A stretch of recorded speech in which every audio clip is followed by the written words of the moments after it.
Hello students, जावा script की अगली class में आपका स्वागत है। इस क्लास में आप देखेंगे कि वेरिएबल्स कितने प्रकार के होते हैं और कितने प्रकार से हम वेरिएबल्स को डिक्लेयर कर सकते हैं। वेरिएबल्स को हम 3 प्रकार से डिक्लेयर कर सकते हैं। There are 3 ways to declare variable, एक वेर, एक लेट और एक कॉन्स्ट। वेर क्या है? If we declare a variable from where, then we can also declare it again with same name. अगर हम where से किसी वेरिएबल को डिक्लेयर करते हैं तो हम क्या कर सकते हैं कि उसको उसी नाम से दोबारा से भी डिक्लेयर कर सकते हैं। अभी एग्जांपल में हम इसको देखेंगे। और अगर हम उसको रीअसाइन करना चाहते हैं तो हम उसको रीअसाइन भी कर सकते हैं। लेट के अंदर क्या है? लेट के अंदर if we declare a variable with let, then we can not declare it again with same name. अगर हम लेट से डिक्लेयर करते हैं किसी वेरिएबल को तो हम उसको उसी नाम के साथ दोबारा से डिक्लेयर नहीं कर सकते हैं उस प्रोग्राम में, लेकिन हम उसको रीअसाइन कर सकते हैं। कॉन्स्ट यानी कांस्टेंट, अगर हम कॉन्स्ट से डिक्लेयर करते हैं, if we declare a variable with const, then we can neither declare it again nor can reassign its value. तो ना ही हम इसको दोबारा से डिक्लेयर कर सकते हैं सेम नेम से और ना ही इसको रीअसाइन कर सकते हैं। क्लियर?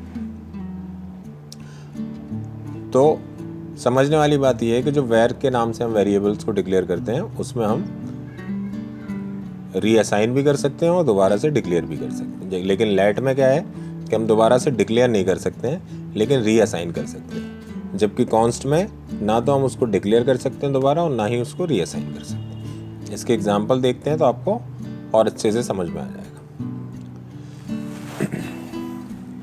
कल आपको वेरिएबल तो डिक्लेयर करना मैंने बता ही दिया था किस तरीके से डिक्लेयर करते हैं और रीअसाइन करते हैं। आज हम इसके आगे देखते हैं।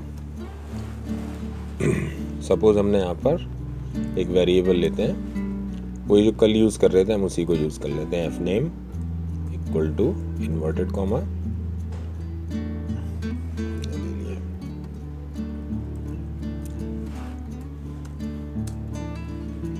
डॉक्यूमेंट डॉट राइट से इसको प्रिंट कर।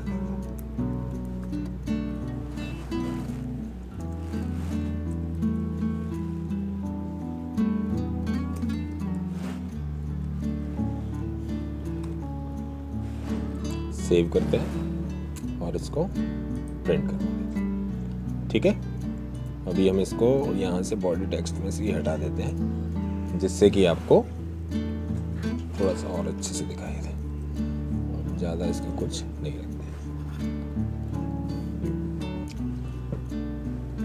अब देखो यहाँ पर, अच्छा हाँ, हमने इन्वर्टेड कॉमा लगा दिया। वेरिएबल नेम के लिए हम इन्वर्टेड कॉमा नहीं यूज़ करते हैं, सिंपली से नॉर्मल दिखाते हैं। ये लो आ गया। अब हम इसी को दोबारा से डिक्लेयर करते हैं। तो दोबारा से डिक्लेयर करने में क्या है, फिर से हम लिखें वेर, फिर से सेम नाम यूज़ करें। अब की बार हम इसकी वैल्यू कुछ और दे देते हैं और इसको सेव करते हैं और रिफ्रेश करते हैं। तो ये भी हो गया। अगर हम इसको दोबारा से डिक्लेयर नहीं करना चाहते, सिर्फ रीअसाइन करना चाहते हैं तो हम रीअसाइन भी कर सकते हैं। सेव करते हैं, आपको अंतर दिखे इसलिए मैं इसका नाम फिर से चेंज कर देता हूँ। कोई भी नाम दे दिया यहाँ पर, सेव और रिफ्रेश। तो आप देखो ये रीअसाइन भी हो गया। ठीक है, अब हम इसको थोड़ी देर के लिए कमेंट बना देते हैं। यहाँ पर अब हम एफ नेम को लेट से डिक्लेयर करते हैं। सेव करते हैं और रिफ्रेश करते हैं। तो ये लेट से दीपक आ गया।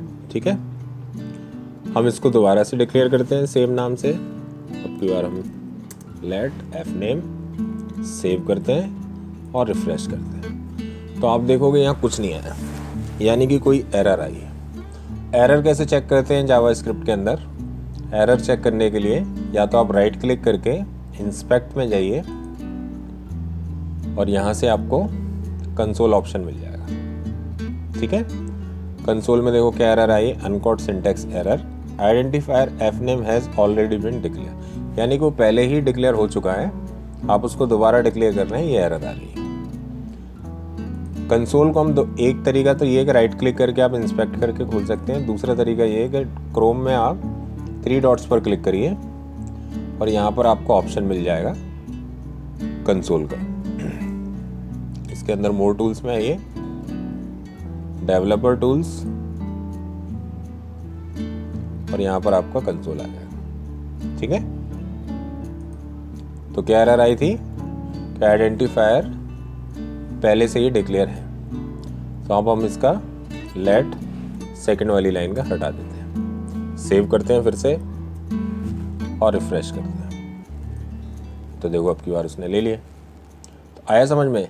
जो लेट वेरिएबल है उसमें क्या बोला गया है कि आप उसको दोबारा से डिक्लेयर नहीं कर सकते हैं लेकिन रीअसाइन कर सकते हैं। ठीक है, तो ये आपका वेर और लेट क्लियर हो गया। कॉन्स्ट देखते हैं, इसको हम फिर से कमेंट पर, अब हम इसको कॉन्स्ट के नाम से डिक्लेयर करते हैं, सेव करते हैं और रिफ्रेश करते हैं। तो ले लिया इसने। हम यहाँ पर सेकंड लाइन को फिर से डिक्लेयर करते हैं, कॉन्स्ट स्पेस, सेव करते हैं और रिफ्रेश करते हैं। कुछ नहीं लिया। अब हम इसको केवल असाइन करते हैं दोबारा से, रीअसाइन, सेव करते हैं और रिफ्रेश करते हैं। तो तब भी नहीं लिया। तो आया तीनों में डिफरेंस समझ में कि जो वेर है उसको आप रीअसाइन और डिक्लेयर दोनों कर सकते हैं, लेकिन लेट को सिर्फ आप रीअसाइन कर सकते हैं, डिक्लेयर नहीं कर सकते हैं। और कॉन्स्ट को ना आप डिक्लेयर कर सकते हैं दोबारा से, ना ही आप रीअसाइन कर सकते हैं। तो ये वेरिएबल में डिफरेंस था। क्लियर?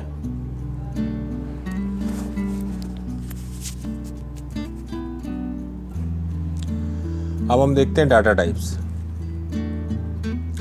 तो डाटा टाइप्स क्या होते हैं? डाटा टाइप्स, जो भी आप प्रोग्राम के अंदर डाटा टाइप्स या वेरिएबल यूज कर रहे हो तो उनका डाटा टाइप्स क्या है, वो नंबर है या टेक्स्ट है। ठीक है, तो जावास्क्रिप्ट के अंदर मेनली 2 टाइप्स के डाटा टाइप्स होते हैं। कौन कौन से? एक प्रिमिटिव डाटा टाइप्स और एक नॉन प्रिमिटिव डाटा टाइप्स। अब प्रिमिटिव डाटा टाइप्स में कौन कौन से आते हैं? प्रिमिटिव डाटा टाइप्स में आती है स्ट्रिंग, नंबर, बूलियन, नल और undefined. Non primitive data types में कौन कौन से आते हैं? ऑब्जेक्ट और एरे। अब डाटा टाइप्स को हम जब डिक्लेयर करते हैं वेरिएबल को, तो उसमें किस टाइप का डाटा टाइप्स लेना है तो वो आप यहाँ से आइडेंटिफाई कर सकते हैं। इनके हम कुछ एग्जांपल अभी देखते हैं। चलिए यहाँ से हम ये चीजें हटा देते हैं।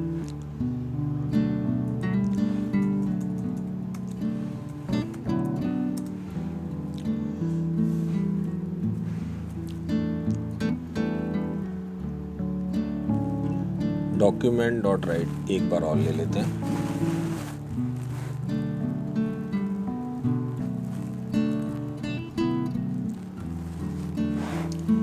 अब की बार हम वेरिएबल नेम थोड़ा सा छोटा ले लेते हैं, जिससे कि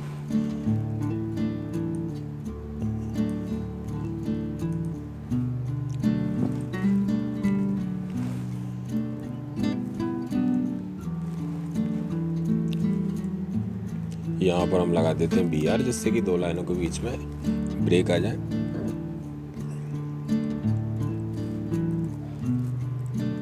BR किस में आता है? डबल कोटेशन में आता है BR।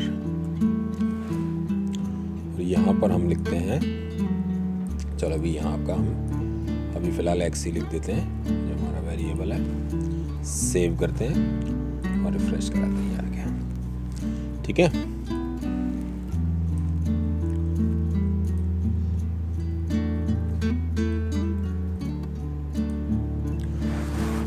अब देखिए, आपको जब भी ये चेक करना है कि आपने जो वेरिएबल लिया है उसमें किस प्रकार का डाटा टाइप है, तो एक इनबिल्ट फंक्शन होता है जो आप लगा सकते हो डॉक्यूमेंट डॉट राइट में। यहाँ पर हम सिर्फ लिख दें टाइप ऑफ, बिना स्पेस के, फिर स्पेस, और इसको सेव करके आप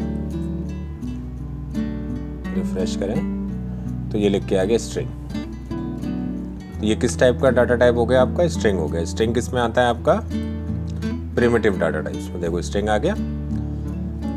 अब अगर हम इसको सिंगल कोटेशन में लिखते हैं, अभी हमने डबल लगाई है, अगर हम यहाँ पर सिंगल लगाएं, यहाँ भी सिंगल लगाएं, तो इसको फिर से सेव करें और रिफ्रेश करें, तब भी स्ट्रिंग। तो इससे कोई मतलब नहीं है कि आप डबल कोटेशन में ही वेरिएबल डिक्लेयर कर सकते हैं, आप सिंगल कोटेशन में भी कर सकते हैं। इस जगह पर हम अगर मान लो हमने यहाँ पर एक नंबर लिख दिया, सेव किया और रिफ्रेश किया, तो ये भी स्ट्रिंग है। क्यों? जो भी कुछ डबल कोटेशन के अंदर आता है वो टेक्स्ट स्ट्रिंग समझा जाता है। ठीक है। अगर हम इसके डबल कोटेशंस को हटा देते हैं, ये देखिए, और फिर इसको सेव करके रिफ्रेश कराते हैं, तो यहाँ पर डाटा टाइप चेंज हो गया, नंबर आ गया। आया समझ में? अगर हम यहाँ पर ट्रू या फॉल्स ले लेते हैं, हमने ले लिया यहाँ ट्रू, सेव करते हैं और रिफ्रेश कराते हैं, तो ये बूलियन डाटा टाइप आ गया। ठीक है। इस तरीके से डाटा टाइप आप देख सकते हैं। अगर हम यहाँ पर स्क्वायर ब्रैकेट में लिखें, जैसे हमने लिखा यहाँ पर एप्पल,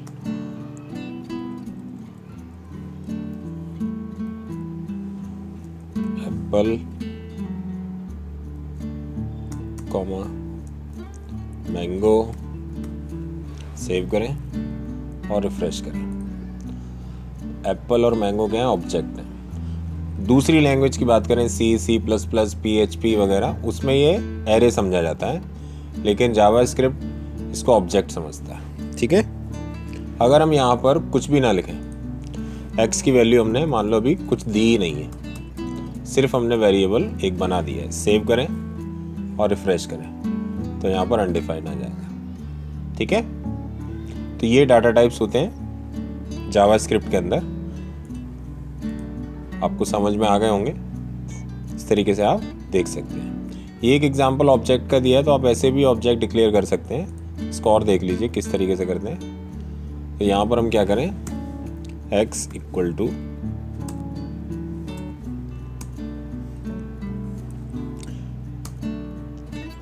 यहाँ पर हम लिखते हैं एफ नेम,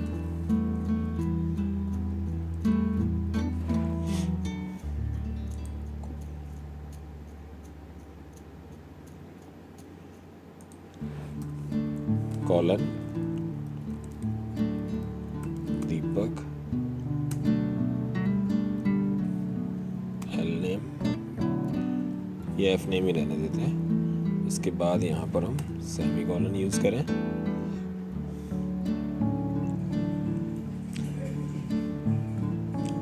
एक ही हमने लगाया है। अब इसको करते हैं हम यहाँ से सेव पहले तो, और फिर रिफ्रेश।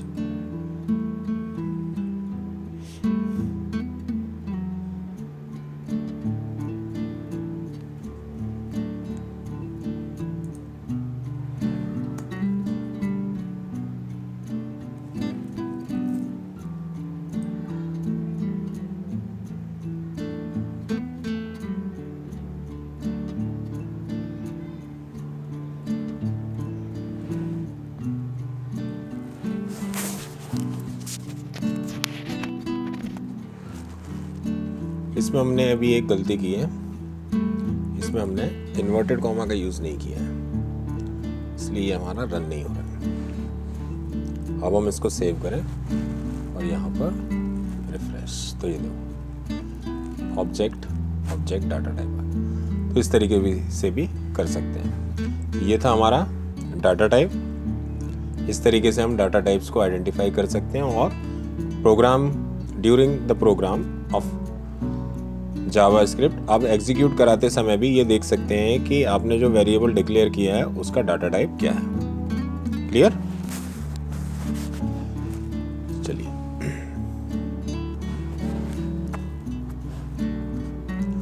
नेक्स्ट टॉपिक है हमारा ऑपरेटर्स। जावास्क्रिप्ट के अंदर ऑपरेटर्स क्या होते हैं, कितने प्रकार के होते हैं, कौन कौन से होते हैं, ये सब चीज़ें अब हम इस वीडियो में देखते हैं, वीडियो के अगले पार्ट, इस पार्ट में।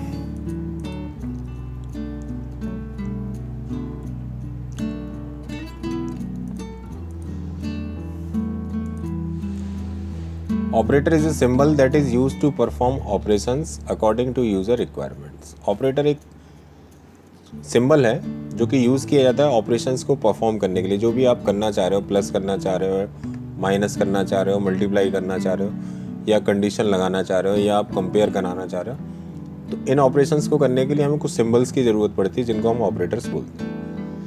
We can perform this in variables और वैल्यूज़। हम इन साइंस का यूज़, जो सिंबल्स हैं इनका यूज़ वेरिएबल्स के साथ या वैल्यूज़ के साथ कर सकते हैं। There are 5 types of operators. JavaScript में 5 टाइप्स के ऑपरेटर्स हैं। कौन कौन से? Arithmetic operators, assignment operator, comparison operator, logical operator और कंडीशनल ऑपरेटर। अर्थमेटिक ऑपरेटर्स जैसे आप एडिशन करना चाहें, सब्ट्रैक्शन, डिवीजन, मल्टीप्लिकेशन, इंक्रीमेंट और डिक्रीमेंट। असाइनमेंट ऑपरेटर 2 प्रकार के होते हैं, सिंपल और कंपाउंड। सिंपल यानी इक्वल टू साइन है, a इक्वल टू 2 लिख दो, यानी आपने a को एक वैल्यू असाइन कर दी जो कि 2 है। कंपाउंड वेरिएबल में आपने plus equal to, minus equal to use किया है। इसका मतलब क्या होता है? जैसे सपोज यहाँ पर आपने लिखा a plus equal to b, तो इसका मतलब क्या होगा? इसका मतलब होगा कि आपने a को एक वैल्यू असाइन की है जो कि खुद की a की है और उसमें b की वैल्यू जोड़ दी गई। a plus equal to b का मतलब है a equal to a plus b। अगर यहाँ पर मान लो आपने लिखा होता a minus equal to b, तो इसका मतलब क्या हो जाता? a में आपने a को आपने एक वैल्यू असाइन की है जो कि है a, और उसमें से b की वैल्यू को माइनस कर दिया, a equal to a minus b। तो ये आपके कौन से होते हैं? कंपाउंड। इसके बाद आता है कंपैरिजन ऑपरेटर। कंपैरिजन ऑपरेटर जैसे greater than, less than, greater than equal to, less than equal to और इक्वल्स टू। ध्यान रहे कि सिर्फ इक्वल्स टू का मतलब है असाइन करना, और आप जब कंपेयर कराते हो कि 2 वेरिएबल्स या 2 वैल्यूज इक्वल है कि नहीं, तो आप इक्वल्स टू लगाते हैं। ठीक है। इसके बाद लॉजिकल ऑपरेटर आते हैं, एंड ऑपरेटर, और ऑपरेटर और नॉट इक्वल टू ऑपरेटर, ये सब आपके लॉजिकल में आते हैं। कंडीशनल ऑपरेटर यानी आप कोई कंडीशन लगाते हैं उस समय कंडीशनल ऑपरेटर का यूज़ किया जाता है। तो आइए हम अर्थमेटिक ऑपरेटर के कुछ एग्जांपल देखते हैं। पहले सबसे पहला हमारा अर्थमेटिक ऑपरेटर।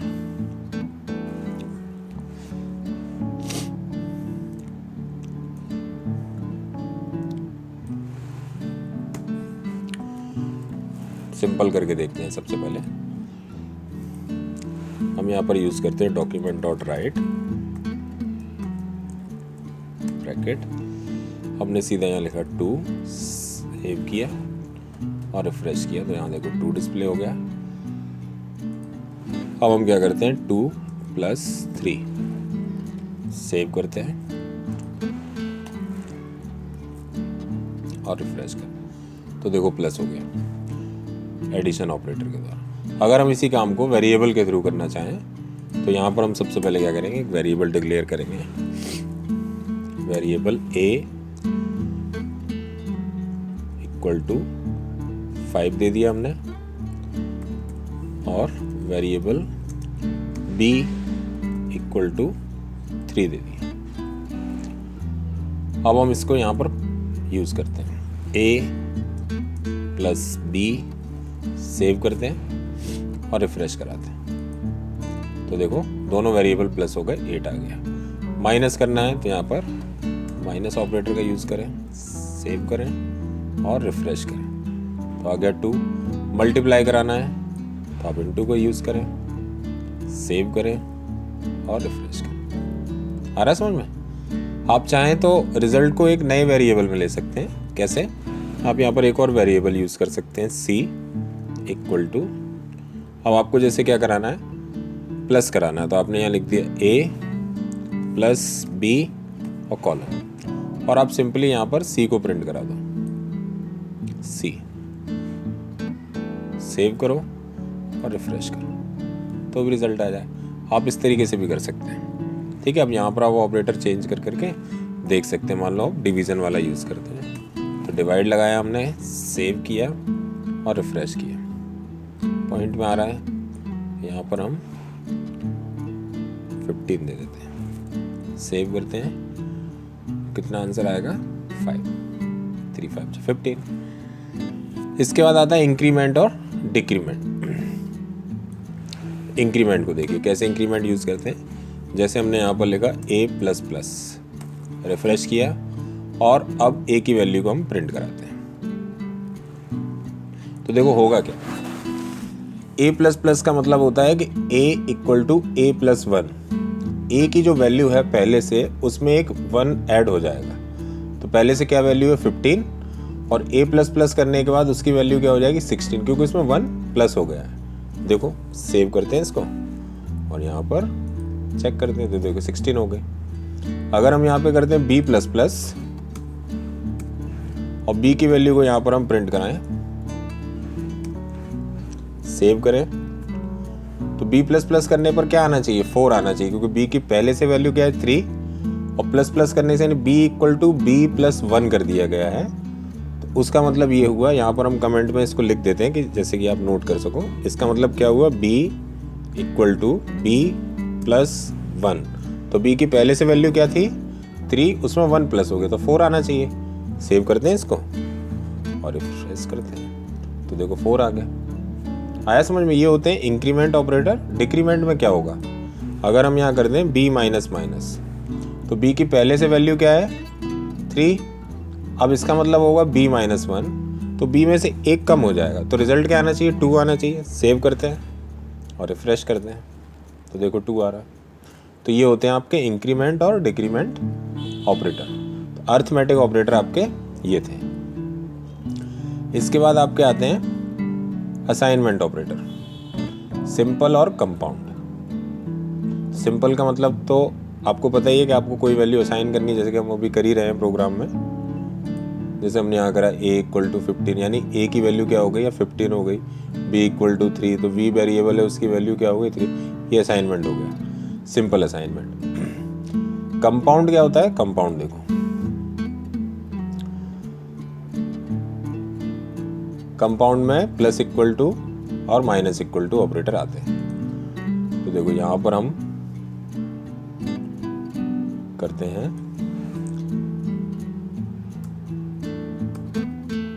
एक वेरिएबल लेते हैं दोबारा से, नया variable c equal to a plus equal to b, और यहां पर अब c की वैल्यू को प्रिंट कराते हैं। सेव, रिफ्रेश, 18 आ गया। इसका मतलब क्या था, ये जो हमने अभी स्टेटमेंट लिखा है इसका मतलब क्या था, हमने लिखा था c equal to a plus b।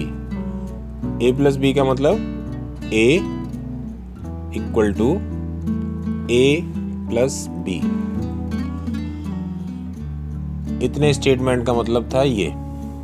a की वैल्यू पहले से क्या थी 15 थी, अब उसमें क्या हुआ कि b की वैल्यू भी जुड़ गई तो 18 हो गई। a में अब क्या आ गया 18, जो कि c के लिए असाइन हो गया, तो हमने c की वैल्यू यहाँ पर प्रिंट करा दी। या आप सीधे भी इसको ऐसे करा सकते थे, हम यहाँ पर वेरिएबल का यूज़ ना करते, सीधा लिख देते हम a plus equal to b और यहाँ पर a की वैल्यू को प्रिंट करा देते, सेव करते और रिफ्रेश कर देते तो भी 18 आता है। या हम इसको करते माइनस, तो अब बताओ क्या आएगा, 15 में से 3 माइनस हो जाएगा 12 आएगा।